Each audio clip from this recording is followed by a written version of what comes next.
नमस्कार, हमारा उत्तराखंड लेकर मैं हूं आपके साथ संदीप निर्मल सरकार। भारत को G20 की मेजबानी करने का मौका पहली बार मिला है, जिसमें 2 बैठकें उत्तराखंड में होनी है। पहली बैठक रामनगर में होगी तो दूसरी बैठक ऋषिकेश में होनी है। लेकिन बैठक होने से पहले ही मीडिया और अधिकारियों को धमकी भरी कॉल आने से प्रशासन की धड़कनें बढ़ने लगी है। वहीं मुख्यमंत्री पुष्कर सिंह धामी ने कहा कि G20 की हमारी पूरी तैयारी है और जो मामला आया है उसे हमारा पुलिस प्रशासन देख रहा है और अलर्ट मोड पर भी रहेगा। इसी के साथ उन्होंने G20 की मेजबानी करने का मौका उत्तराखंड को देने पर प्रधानमंत्री नरेंद्र मोदी का धन्यवाद भी किया।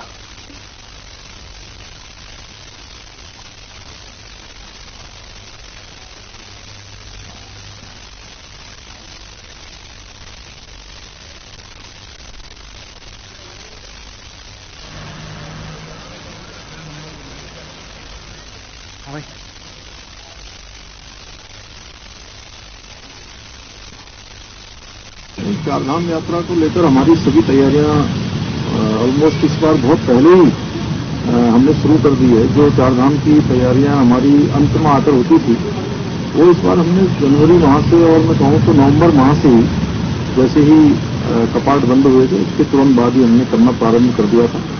और आज भी इसको लेकर सभी विभागों के लिए, मुख्य रूप से पर्यटन विभाग और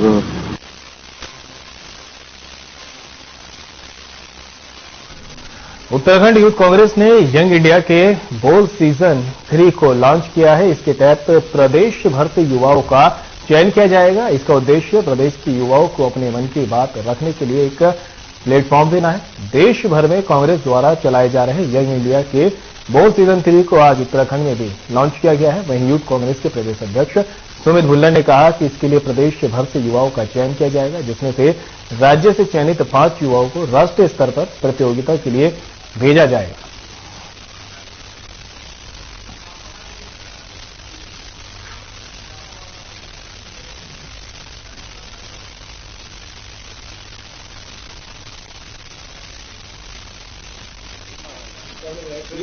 ये जो एक बार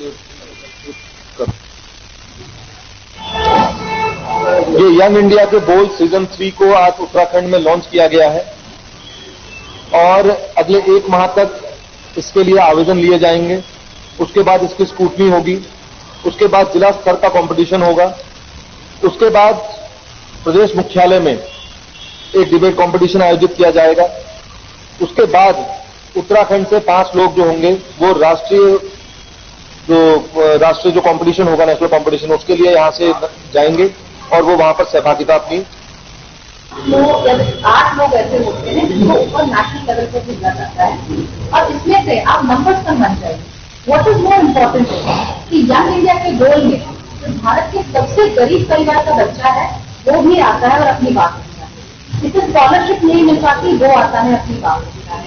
जिस व्यक्ति को 5 रुपए 10 रुपए नहीं होते जिसके जेब में, वो भी आता है अपनी बात रखता है और वो राष्ट्रीय मंच तक पहुंचते हैं। और मैं इस बात की गवाह हूं कि ऐसे लोग हैं जो राष्ट्रीय मंच तक पहुंचे और आज बहुत अच्छा काम कर रहे हैं। मन में 5 लोग राष्ट्रीय मंच से पहुंचे तो इसमें नेहा जी थी, उन्होंने जो प्रतियोगिता थी उसकी विजेता हुई थी, प्रथम स्थान ग्रहण किया था ऑल इंडिया लेवल पे युवा कांग्रेस की। इसके साथ ही पिछली बार भी आप देखेंगे तो 5 यहाँ से युवक युवतियां आए थे राष्ट्रीय मंच से। आरसू जी जो है वो उस समय युवा कांग्रेस के राष्ट्रीय मीडिया पैनलिस्ट हैं। देखिए, उत्तराखंड से 7-8 सा लोग थे, उनकी स्क्रीनिंग होते होते हमने देखा, जैसा इन्होंने कहा कि 15 मई के लगभग यहाँ पर प्रदेश मुख्यालय में जो लोग वहां से स्क्रीनिंग होके आएंगे जिला स्तर पर, उनका फिर यहाँ पर डिबेट कंपटीशन कराया जाता है। उनको पर्ची पर जो भी टॉपिक होता है उसको स्पॉन्टेनियस उसी समय पर ऑन द स्पॉट उस पर अपने विचार रखने होते हैं। अलग अलग तरीके हैं उनके डिबेटिंग स्किल्स देखने के लिए। हाँ, ये जो नवरात्रि और रमजान व्रत शुरू होने के बाद प्रशासन खाद्य सामग्री की जांच में जुट गया है, जिसके चलते ज्वाइंट मजिस्ट्रेट रुड़की ने मंगलौर कस्बे में पहुंचकर होटल और किराना की दुकानों पर खाद्य सामग्री का निरीक्षण किया। निरीक्षण के दौरान अधिकतर दुकानदार अपनी दुकानों पर ताला लगाकर गायब दिखे। ज्वाइंट मजिस्ट्रेट अभिनव शाह ने बताया कि आगामी त्योहारों को लेकर बाजारों का निरीक्षण किया जा रहा है, जिससे खाद्य सामग्रियों में किसी तरह की हेराफेरी ना हो सके। साथ ही कुट्टू का आटा रखने वाले दुकानदारों का भी निरीक्षण किया गया।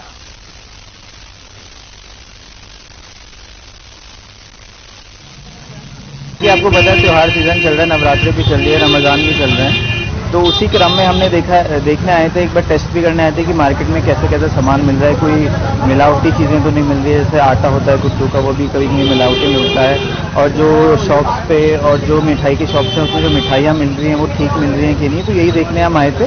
तो उसी क्रम में हमने सैंपल्स भी लिए हैं, जहाँ पे हमें लगा है कि नोटिस देने चाहिए, तो वहाँ नोटिस भी दिए गए हैं आज मार्केट में, मंगलौर में।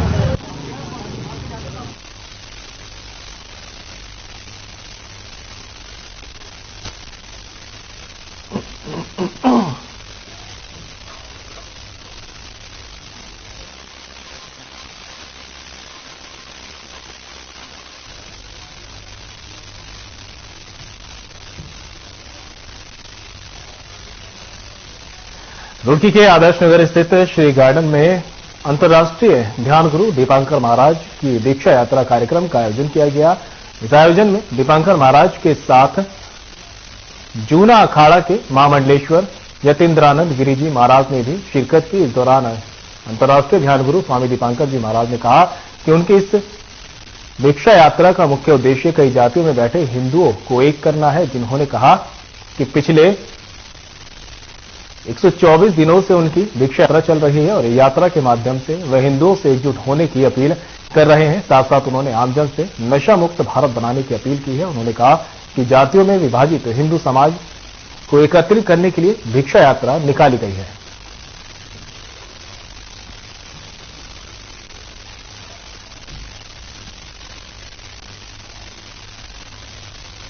ये घर का काम नहीं कर सकते, सैकड़ों की खेती पड़ी है, खेती के काम नहीं कर सकते। बाप की अच्छी खासी दुकान है, शोरूम है, दुकान में नहीं बैठेंगे, एक ही भावना जन्म रखती, नौकरी मिल जाए, मालिक बनने की चमक खत्म, नौकर बनना का मुख्य उद्देश्य है जातियों में बटे हुए हिंदुओं को एक करना, जातियों में बटे हुए सनातन को एक करना, सनातन को जोड़ना, कि हम लोगों की जाति एक है, हिंदू है और हमारा धर्म सनातन है। तो बस उसी की ये भिक्षा है जो तकरीबन 124 दिनों से लगातार निरंतर चल रही है। आज उसका पड़ाव रुड़की था और बस रुड़की में यही भिक्षा मांगी कि आपको लोग जातियों में बांटने आएंगे, जाति जनगणना का आपको नाटक भी करेंगे, मगर आपको हिंदू होकर रहना है, जातियों में बंटना नहीं। और अगर आप जातियों में बंटते रहेंगे, हर गली नुक्कड़ पर कटते रहेंगे, चाहे समाज करे। मेरा मानना यही है, मेरा आग्रह यही है।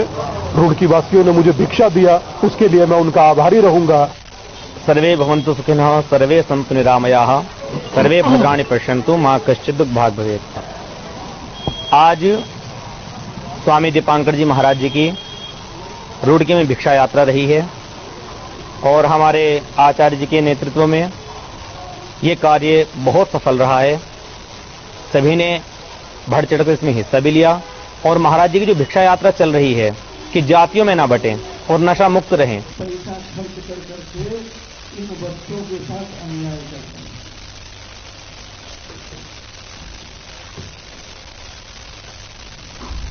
बक्सर और आसपास के इलाकों में नवरात्रों की धूम है। पूरा क्षेत्र भक्ति में डूबा हुआ है। हर तरफ मां के जयकारे लग रहे हैं और मां के मंदिरों में मां की पूजा अर्चना की जा रही है। बता दें, बक्सर में वैसे तो कई स्थानों पर मां के बड़े बड़े पंडाल लगाकर मां के भक्त अपने ढंग से पूजा कर रहे हैं, लेकिन मुख्य बाजार में स्थित मां जगदम्बा के प्राचीन मंदिर में श्रद्धालुओं की भीड़ लगी हुई है।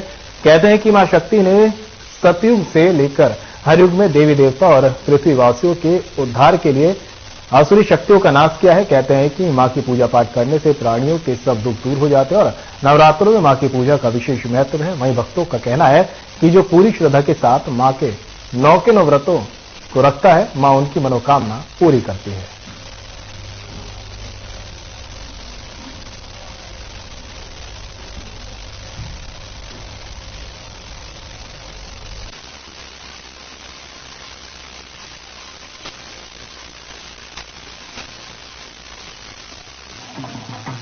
सबकी मनोकामना पूर्ण करती है और श्रद्धा देती है, भक्ति देती है अपने। और माता रानी की जो अपनी पूजा पाठ करता है उनको माता रानी अपने सद्भावना से सबकी मनोकामनाएं पूर्ण करती है, सबको सदा।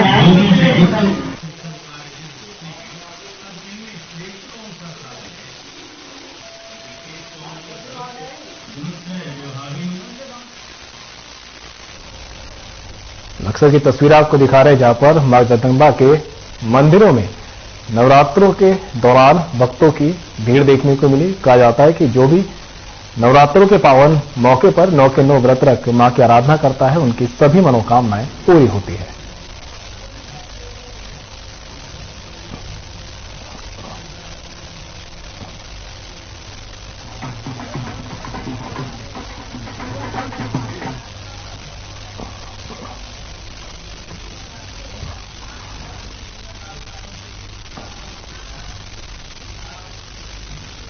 सीएम पुष्कर सिंह धामी ने सोमवार को मुख्यमंत्री कैंप कार्यालय से जोशीमठ के प्रभावित क्षेत्र के लिए राहत सामग्री के वाहनों को फ्लैग ऑफ किया है। ये राहत सामग्री एचडीएफसी बैंक के सीएसआर कार्यक्रम के अंतर्गत दी गई है। मानव सेवा समाज संस्था द्वारा प्रभावितों को जोशीमठ में राहत सामग्री उपलब्ध कराई जाएगी। जोशीमठ में प्रभावितों को 1500 गर्म पानी के बैग, 1000 कंबल, 8 solar geyser, 1000 emergency solar charger light, 20,000 sanitary pad, 260 अंगीठी और 460 रूम हीटर एचडीएफसी बैंक की तरफ से उपलब्ध कराए गए। सीएम धामी ने इस सहयोग के लिए एचडीएफसी बैंक और मानव सेवा समाज संस्था का आभार व्यक्त किया है। सीएम ने कहा कि जोशीमठ के प्रभावितों को पुनर्वास और सारी व्यवस्थाएं व्यवस्थित तरीके से मिले, इसके लिए सरकार कार्य कर रही है।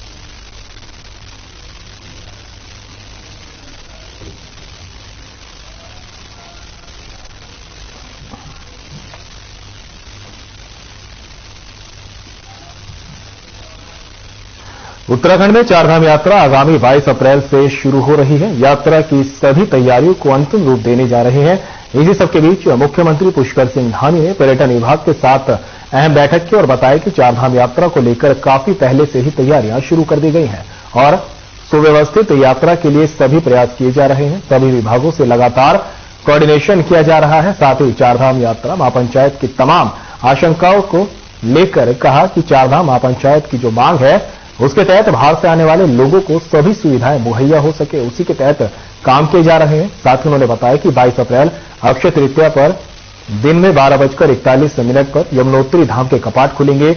वहीं बद्री धाम के कपाट 27 अप्रैल और केदारनाथ धाम के कपाट 25 अप्रैल को खोले जाएंगे, जिसको लेकर चारधाम यात्रा की तैयारियों को 15 अप्रैल तक पूरा करने के निर्देश दिए गए हैं।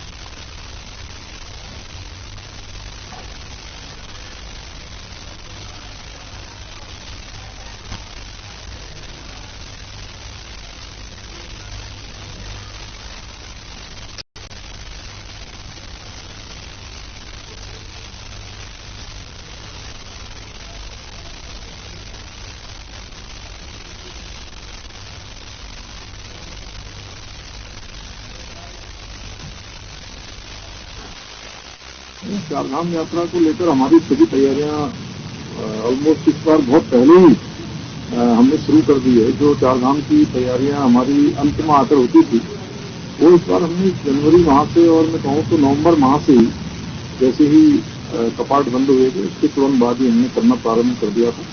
और आज भी इसको लेकर सभी विभागों के लिए मुख्य रूप से पर्यटन विभाग और अन्य विभागों के साथ कोऑर्डिनेशन करने के लिए आज प्रातःकाल भी हमने बैठक करी है। और जो महापंचायत के लोगों की शंका है या जो भी उनका जो सोच है, उसी सोच के अनुरूप हम लोग यात्रा को संचालित करेंगे। और महापंचायत के लोगों के जो उनकी मांग है या जो चाहते हैं वह भी, और दूसरा यात्रा भी सुव्यवस्थित हो, सुचारू रूप से हो, किसी आने वाले लोगों को परेशानियों का सामना न करना पड़े। अत्यधिक जो दबाव होता है उस दबाव को भी किस प्रकार से नियंत्रित करना, सभी पहलुओं को ध्यान में रखते हुए काम करना है।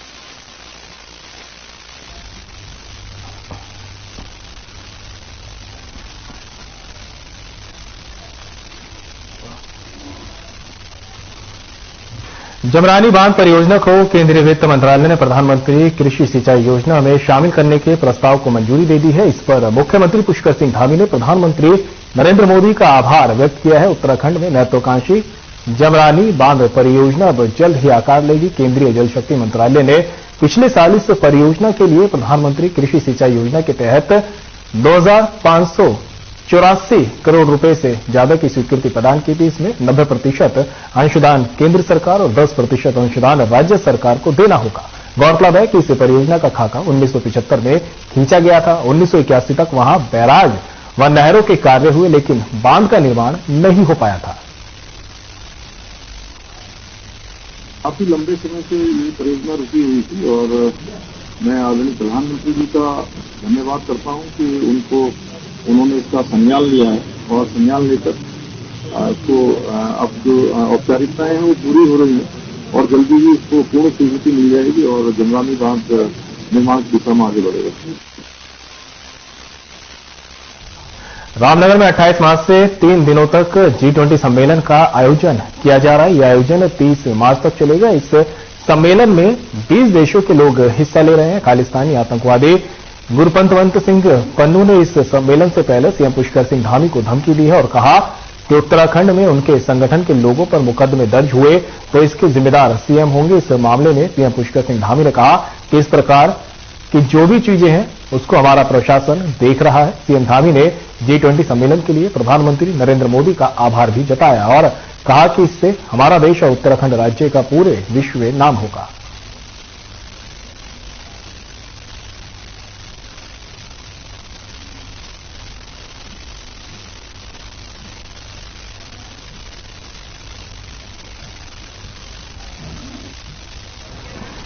ये जो भी प्रकार की चीजें हैं उसको हमारा प्रशासन देख रहा है। सभी को अलर्ट मोड में रखा गया है और बैठक की सारी तैयारियां बहुत अच्छी हो रही हैं और हम आदरणीय प्रधानमंत्री जी का धन्यवाद करते हैं कि उन्होंने हमारे राज्य को 1 नहीं 2 नहीं बल्कि 3 बैठकें G20 की दी है और जो सबसे पहली अहम बैठक जो रामनगर में होने जा रही है वो PSC लेवल की बैठक है, राउंड द टेबल बैठक हो रही है। निश्चित रूप से इस बैठक के होने से हमारा देश हमारा प्रदेश देश दुनिया में जाएगा और संपूर्ण विश्व जो है भारत के साथ साथ उत्तराखंड को भी जाएगा।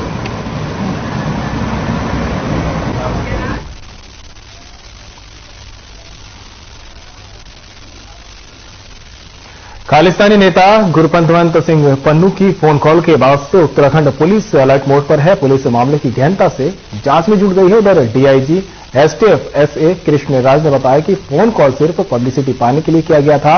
हालांकि पुलिस इसकी जांच कर रही है। उन्होंने कहा कि रामनगर में होने जा रहे G20 सम्मेलन को लेकर ये कॉल कुछ लोगों को की गई है, जिससे कथित संगठन की तरफ से धमकी दी जा रही है। That is unlawful activities prevention act के तहत जो प्रतिबंधित संगठन सिख फॉर जस्टिस का गुरपतवंत पन्नू का एक रिकॉर्डेड मैसेज जो है मीडिया एवं अन्य लोगों को प्राप्त हुआ है।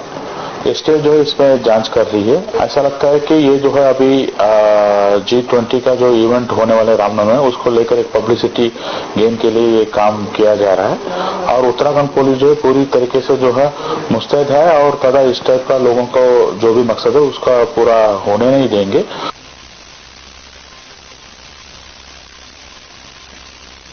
बाजपुर कोतवाली पुलिस G20 को लेकर पूरी तरह से अलर्ट मोड पर है। इसी के चलते सीओ भूपेंद्र सिंह भंडारी के नेतृत्व में पुलिस ने दोराहा मार्ग पर फ्लैग मार्च निकाला। वहीं ड्रोन की मदद से आसपास के क्षेत्र की निगरानी की गई।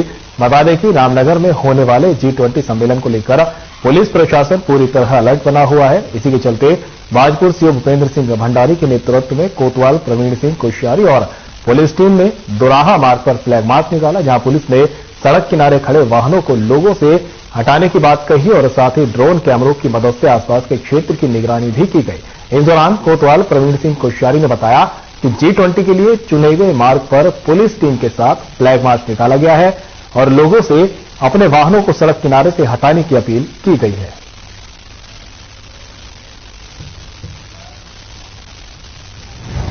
ये रूट के दोनों तरफ जो आवासीय भवन है, व्यावसायिक भवन है, इनकी छतों पे वैसे तो रूफ टॉप ड्यूटियां भी लगी हैं, लेकिन इसके लिए फिर भी यह है कि इसमें निगरानी की गई ड्रोन कैमरे से। ये प्रतिदिन की जाएगी, छतों पे नजर रखेंगे ताकि कोई अवांछनीय तत्व किसी छत का इस्तेमाल न करे। फ्लैग मार्च निकाल के अपील ये की गई है कि जो वीआईपी रूट है इसको साफ रखेंगे सभी लोग। जो अतिक्रमण वगैरह था, अस्थायी अतिक्रमण, वो सब हटा दिया गया है।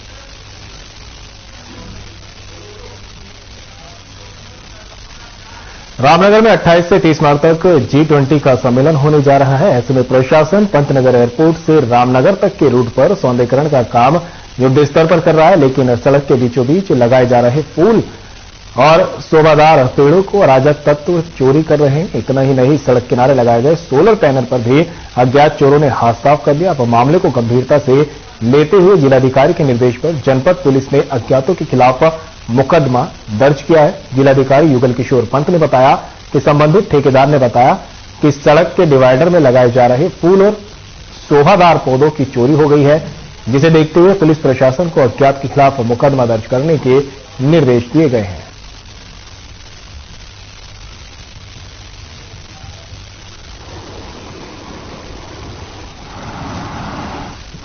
ब्यूटिफिकेशन कर रहे हैं और जो हमारा वेंडर ब्यूटिफिकेशन कर रहा है उसके द्वारा बताया गया है कि बहुत सी जगह जहां पेड़ लग जा रहे हैं शाम तक और अगले दिन वो रात को कोई चोरी करके ले जा रहा है। तो हमने निर्देश दे दिए हैं कि इन लोगों के खिलाफ मुकदमा दर्ज किया जाए और इनके खिलाफ सख्त से सख्त कार्रवाई की जाए ताकि कोई भी व्यक्ति जो ब्यूटिफिकेशन है उसको खराब ना करे और जो शहर की हमारी इमेज है वो अच्छी बन जाए।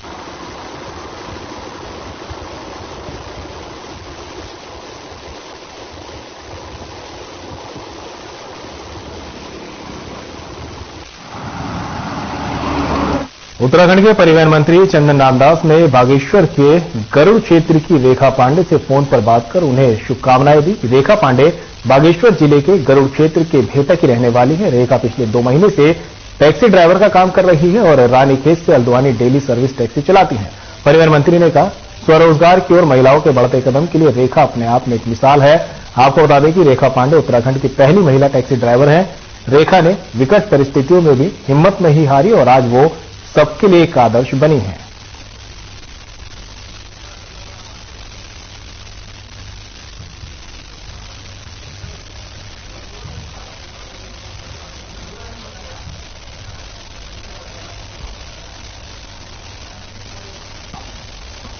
उसने साहसिक कदम उठाकर वो स्वयं टैक्सी का संचालन कर रही, रानीखेत से हल्द्वानी और हल्द्वानी से रानीखेत और टैक्सी से यात्रियों को सवारी करा रही है। मैं समझता हूं कि महिला होने के नाते समाज में दर्पण के रूप में वो महिलाओं को प्रेरित करने के लिए जो उसने साहसिक कदम उठाकर अपनी टैक्सी चालक के रूप में उसने जो काम शुरू किया वो बहुत ही सराहनीय है।